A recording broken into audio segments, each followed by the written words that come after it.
Considering all that has the turmoil that has faced Brad Treliving, literally the last second decision of Johnny Gaudreau to leave for free agency and ultimately sign with Columbus, the literally late off season in the sense of where we're at in the off season decision that Matthew Tkachuk decided he could not sign long term. He would not sign long term in Calgary.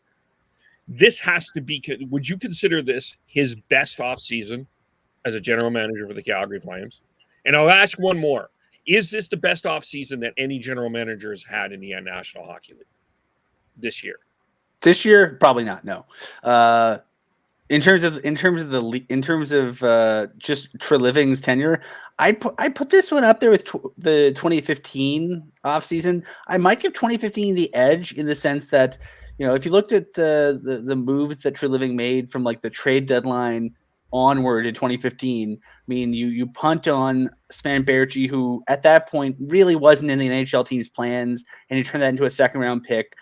You take Curtis Glencross, who, again, pending UFA, really not in the NHL team's plans going forward. They move him to Washington for a pair of draft picks. And then you take all those draft picks, you jump all over a Dougie Hamilton that not a lot of people knew was available from Boston at the time. And then you sign him to a very nice contract.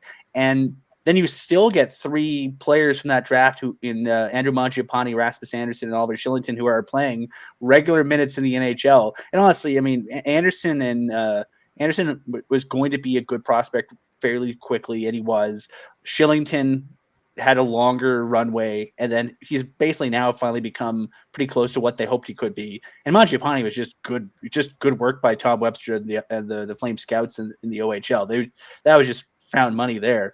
But I mean, I'd say the 15 year was better.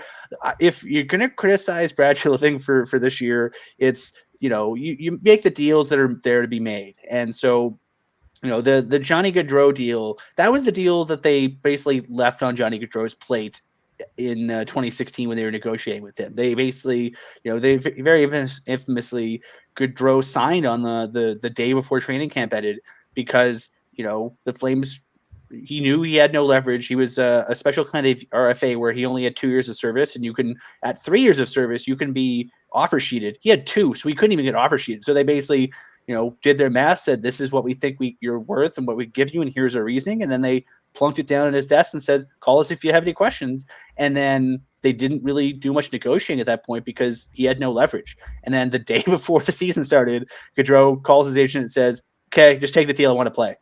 So that, the deal length that they had was the deal that Treliving and the Flames put together and said, this is the deal, take it. And with Tkachuk, I mean, the Flames, they could have given him a 2-year deal, and then they would have had a couple years for unrestricted free agency. They could negotiate a longer deal, like something that bought UFA years, and they didn't do any of those. So, I mean, to a certain extent, the challenges the Flames faced were the challenges they made for themselves. And granted, I mean, players have with rights use their rights as they see fit, and Gaudreau was perfectly within his rights to say, I want to go back east.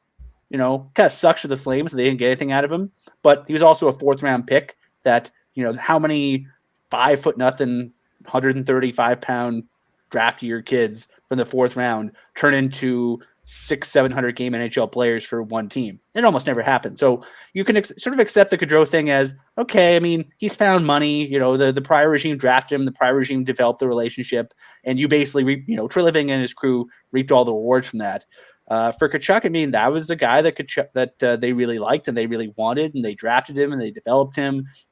And then, again, he took the opportunity that was available to him to talk to other teams during the RFA period. And, he fell in love, with another market. So it's some of I think the challenges are what they are. And to a certain extent, they were a little bit self-inflicted, but also a little bit not. But I will totally agree with the notion that, you're turning Matthew Tkachuk with one controllable year left. You could sit on him and, you get 1 year left out of him, and you turn him into, several years of Cole Schwint. I think Schwint is 1 year into his pro career, so he's got 6 more controllable years.